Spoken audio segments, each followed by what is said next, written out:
to Frankie Boyle's Rehabilitation programme.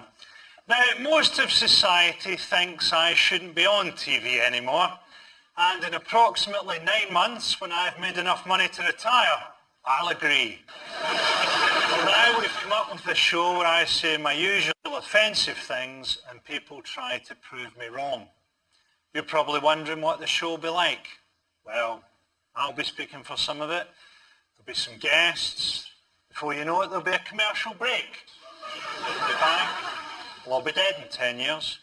Then our kids will die. Eventually, there'll be a complete heat death of the universe.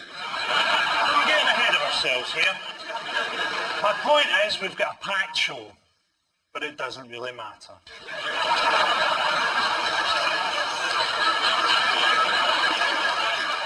So what's been happening this week? Well, public sector workers held a strike. And no wonder. Teachers might have to work until they're 70.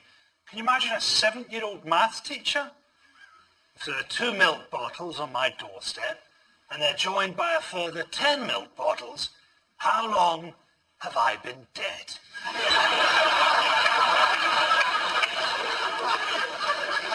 Jeremy Clarkson told the One Show that strikers should be taken outside and shot in front of their families. The BBC answered complaints by saying it was just a joke. What sort of a defence is that? I'd have thought Jeremy Clarkson would have been more imaginative and wanted to see the strikers fired through a burning caravan while Richard Hammond looked on brain damaged.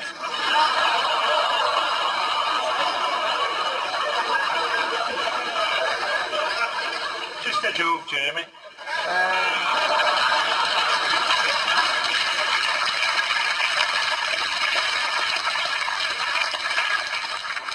A clip of a racist woman on a tram caused outrage. That was shocking, wasn't it?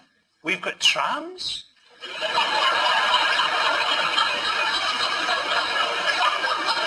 The Metropolitan Police quickly tracked her down and offered her a job.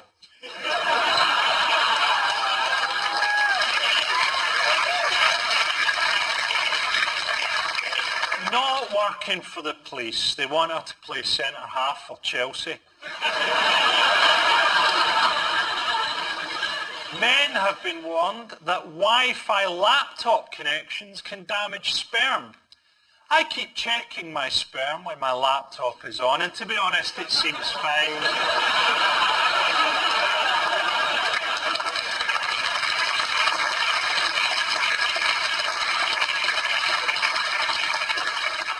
If anything, it's the laptop that gets damaged. It looks like an overfilled cheese toastie.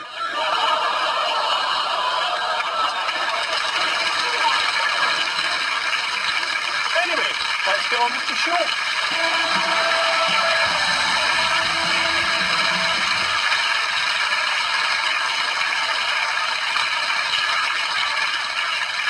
According to the channel, I'm such a cunt I can't be left alone. So joining me on the tour are my celebrity guests. Please welcome Reginald D. Hunter and Jack Whitehall.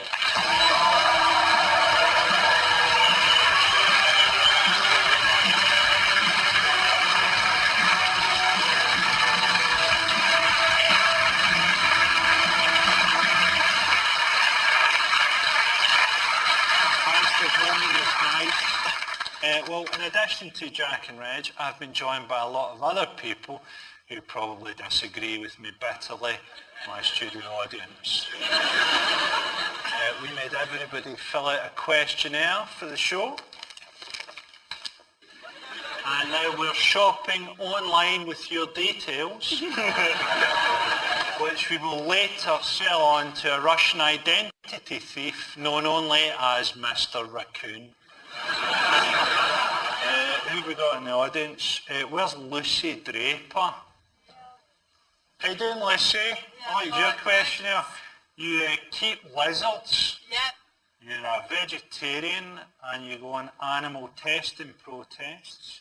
Yep. What have you got against animal testing? Because without animal testing, how would we know what type of cigarettes a dog likes.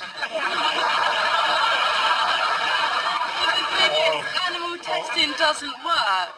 It doesn't work. If you It look does. I now know what type of makeup would kill a rabbit. I get quite annoyed about that when people say they shouldn't put like makeup on dogs and stuff, because I think animals have the right to look fabulous as well.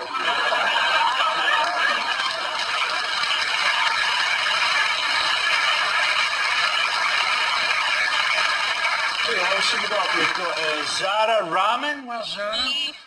Hey, how you doing, Zara? I'm good. What caught my attention from you? You said you cried when Gaddafi died. I did indeed. I couldn't actually watch the bit where he died because I was coming so hard that my glasses fell off.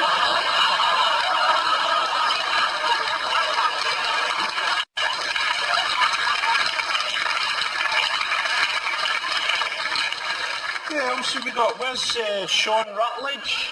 How you doing, Sean? Very well, sir. How are you?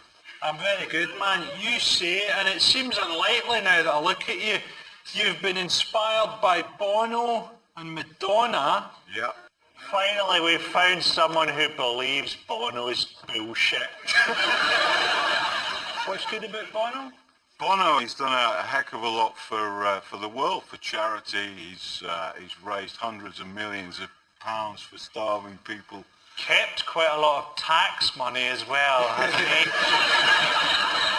Hey, Frankie, is it the argument that the tax system itself is corrupt and evil and oppresses most people? So why would he give money to that?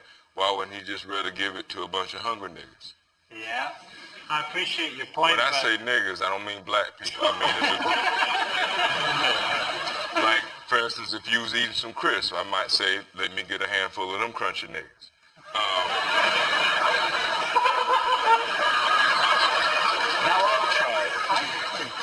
I think you should give it to some crunchy niggers, if I'm honest. I think When you say it, sounds like a new cereal.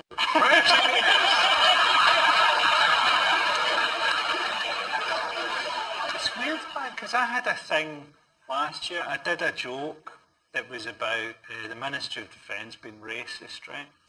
I said, at least in the old days we were honest, we called it the Ministry of War.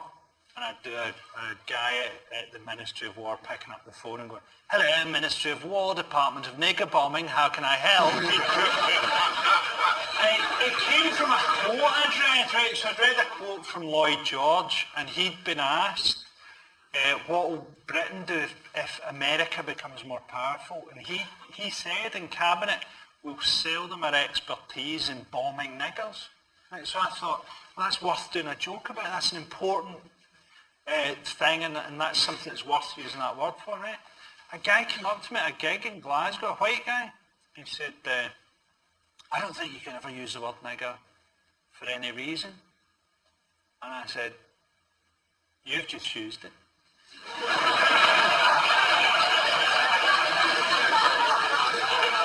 And he actually said what I hope I would say in the circumstances. He went, no, I didn't.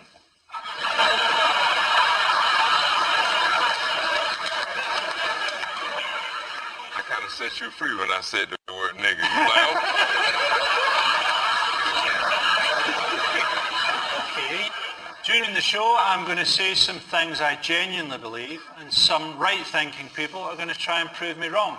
We start with my big statement. This week, the Levinson inquiry has been hearing evidence from wronged celebrities like Charlotte Church, Hugh Grant and Steve Coogan.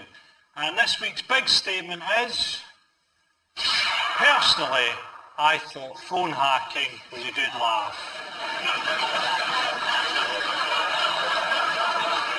Now, obviously, I'm not talking about the more upsetting cases. I'm talking about celebrities. You can't really get rid of tabloid journalism. Celebrities just a price that people pay when they turn their privacy into money. To argue against me, please welcome the Guardian legal correspondent, Afua Hirsch.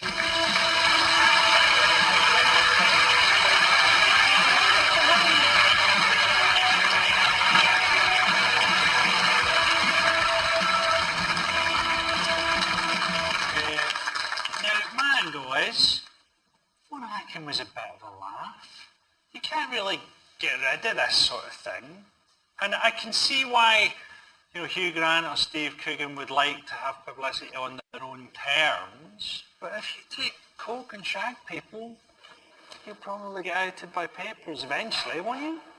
I don't think it's about having publicity on your own terms. I mean, I accept that if you're going to put yourself in the public domain, then a certain degree of publicity is going to come with it. You want that, you court it. But there has to be a line. Everyone's entitled to a private life. Just because you make money out of being a public person, it doesn't mean that the public have a right to know your intimate secrets. Now, there are exceptions. Like, for example, if you're lying publicly, then you should be corrected. But I don't think there's a blanket right to know the details of people's private lives just because they're in the public domain.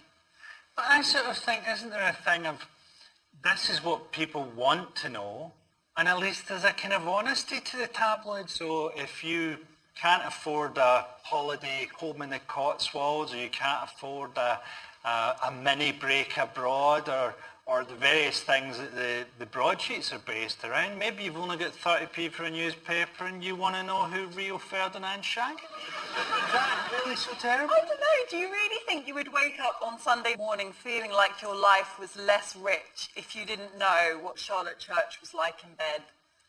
Yes. Foolish question. Yeah, maybe that was the wrong one to pick for you, Frankie. But I think that there is a distinction between what's in the public interest and what's interesting to the public. Jack?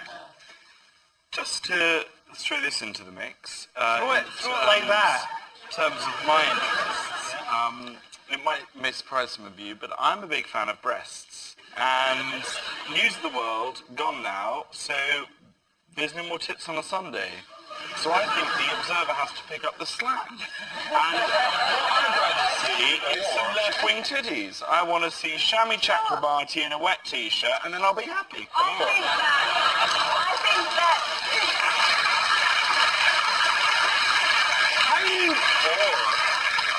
Or you could just have a conversation with a real woman. I don't understand why people were leaving voicemail messages that meant anything. Surely voicemail messages are just people going, Dave here, phone is back. If I'd been more famous and I'd been getting my phone hacked, I would have got my friends to leave messages claiming that I'd raped them. Or in fact, a really poor impressionist. Hello, David Bellamy here. Why did you rape me? I killed a fool that raped me. How were they getting anything salacious out of voicemail? Well, one of the things that's come out as well, it's just coming out now actually, is that as well as phone hacking, there was a lot of surveillance going on, and I think that's only now starting to emerge. But it's not surprising, it's a slippery slope. Once you accept that it's okay to listen to people's voicemails, then it's fine to go through their bins. It's fine to have surveillance cameras on them. Okay, well listen to you. You've got one last chance to convince me. Why shouldn't phone hacking have been allowed? Because we have a press we should be proud of in this country. News of the World, the oldest Sunday newspaper, it's such a shame that it had to close. But if we're going to continue to have a press to be proud of, it has to have standards. And standards have completely disappeared under self-regulation. So there needs to be a totally clean slate and start again. But if we want papers that you can actually read and think you're getting information from rather than just random salacious gossip, then something has to change. I think, it's a good point. I'm going to agree with you and decide that I'm wrong.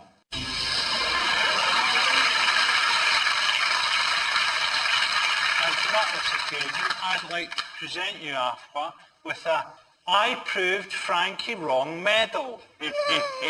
now that Jim will fix it's dead, I think I've taken over this area of life. Thank you, Alpha.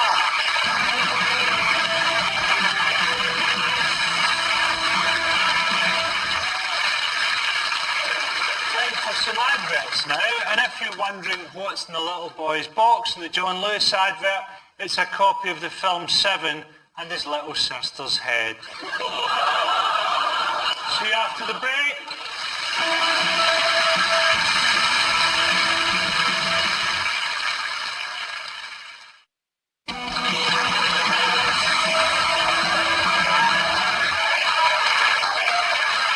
Welcome back to Frankie Boyle's Rehabilitation Programme. Very much my last chance on British TV.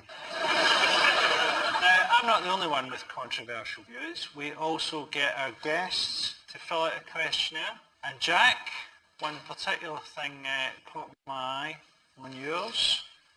Apparently you don't like kids. Not like all kids.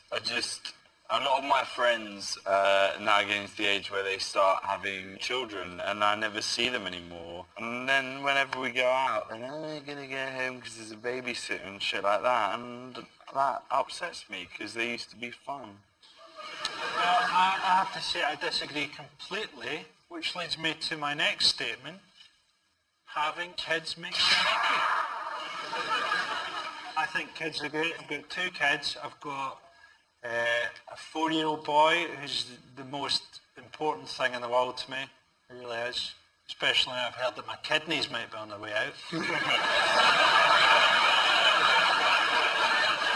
The great thing about kids is that you then realise what sort of person you are. So I grew up thinking I was like a freedom-loving person, and I'd raise my kids and they'd be free and I wouldn't stifle them and stuff, right? The other day I put them on a merry-go-round, and as it went round, I actually walked round with it, so that at no point would he be out of my sight.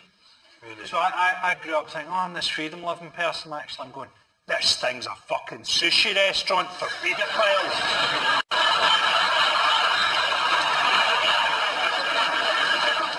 There's a thing with kids where there's a level of joy that you don't have without kids, right? So I'm pushing my kid around the supermarket the other day, right? And I think he's done a poo. I said to him, have you done a poo? And he went, no. And a bit later I go, you have done a poo, haven't you? And he said, no, I've done a potato. I said, what sort of potato? And he said, a bum potato. You're not going to get that with an adult. Well, Jack, I've got some backup here. It's not just me you'll have to deal with. We've got an actual, real live wee boy. Please welcome Theo Pearl.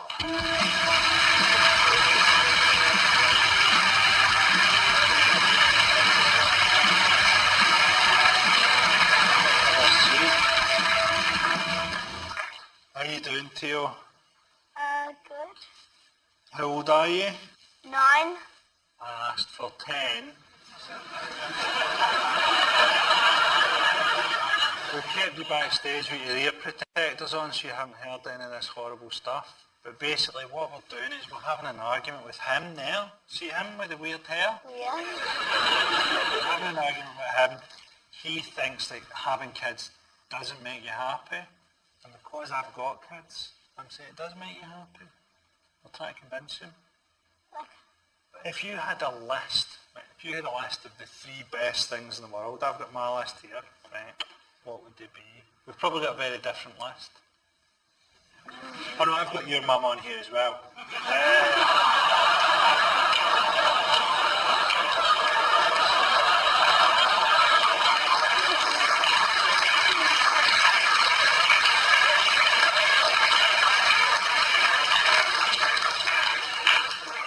People are easily amused.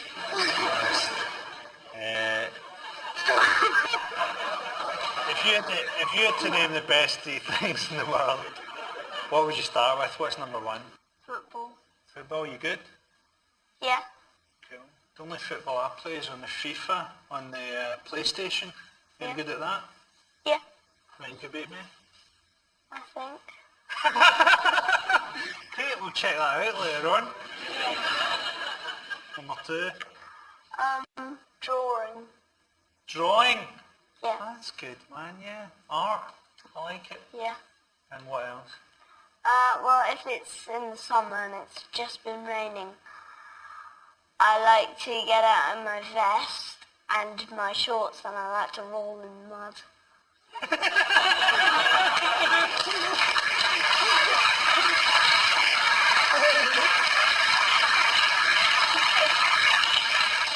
That's fantastic. You never hear an adult saying they want to go and roll in the mud. And if they do, they're sectioned. Section these people. Jack, why don't you explain to Theo why you're opposed to both him and his kind?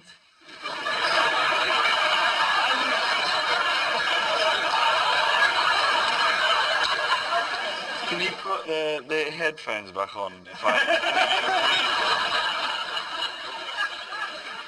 Jack, you don't want to have kids. Is that the thing? Yeah.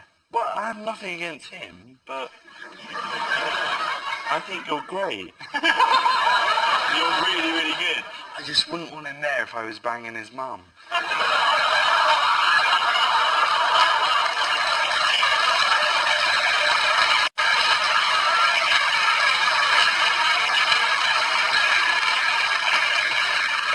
I just honestly cannot believe that I'm not going to be the one to get this series cancelled.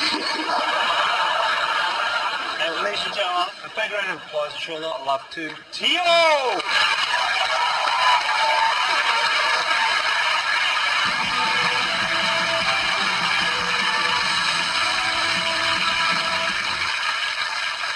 This issue is too important for me or the guests to decide. So I'm going to place the power in the hands of a total stranger. You, that man with the beard. What do you think? We've presented our cases. Do you have kids yourself? Right. Okay. Does having children make you happy? I dread to think. Yeah, kids are good. Okay, so it looks like I've actually won the argument. I'm still right.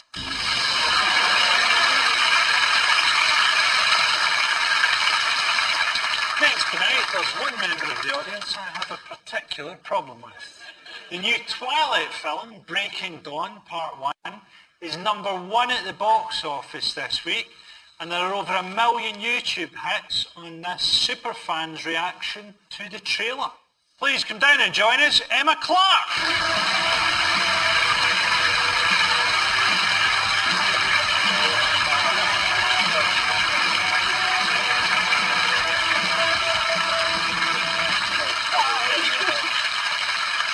Okay, Emma, well, I'm glad you're here because you can help us with our next statement.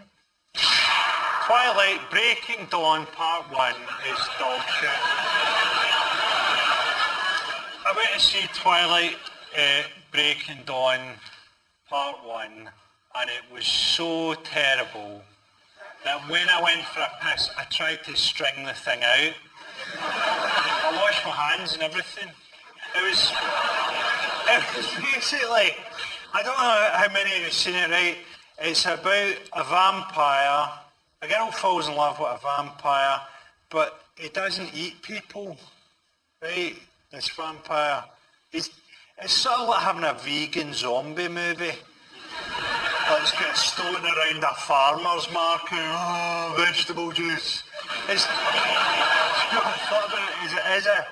a kind of cheapening a culture. I know that I'm part of the cheapening a culture, right? But a couple of years ago, it was like Harry Potter and it was all innocent. And now there's this. And like my daughter's going to grow up watching Minotaur Gangbang 4.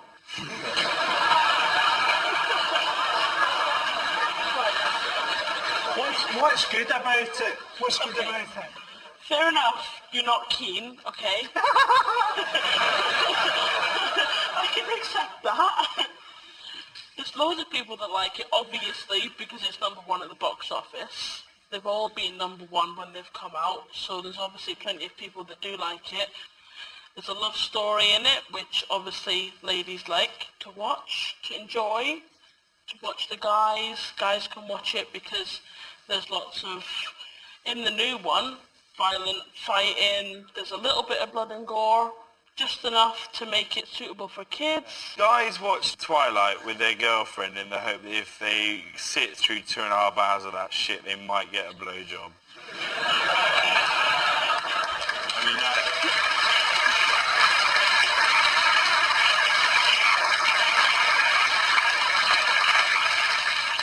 Where did you see this? I think it's soft porn for teenage white girls. And, sure, you know, and you can intellectualize it and say it's this and that, but it's essentially that. In the first 5 minutes, I had that boy running through the ring with no shirt on. Like in the first 5 minutes, you're like, okay. Well, if I can get the plot straight here, the bit of it I like is the plot is he can't have sex with her because he's going nuts and tear her to bits like garlic bread, right? I'm sitting watching thinking, why doesn't she just chain him up and mount him? Admittedly, I probably shouldn't have said that out loud in the cinema, right? There's a thing where they can't get any blood, so they've got to go out past these werewolves that are guarding the house. Yeah. It's like, hey, just phone a pizza and eat the pizza delivery guy. Fucking vampire, are You you? can't do that because they're good vampires. That Good would be vampire. bad. Also, nobody's got any hobbies or anything. They just kind of sit about the house like that, and you walk out, there's like the No, camera they going have in a got room. hobbies. They make money on the stock market and go to school over and over again. Shitty vampire makes money in the stock. Well, Emma, you're not the only significantly crazed Twilight fan.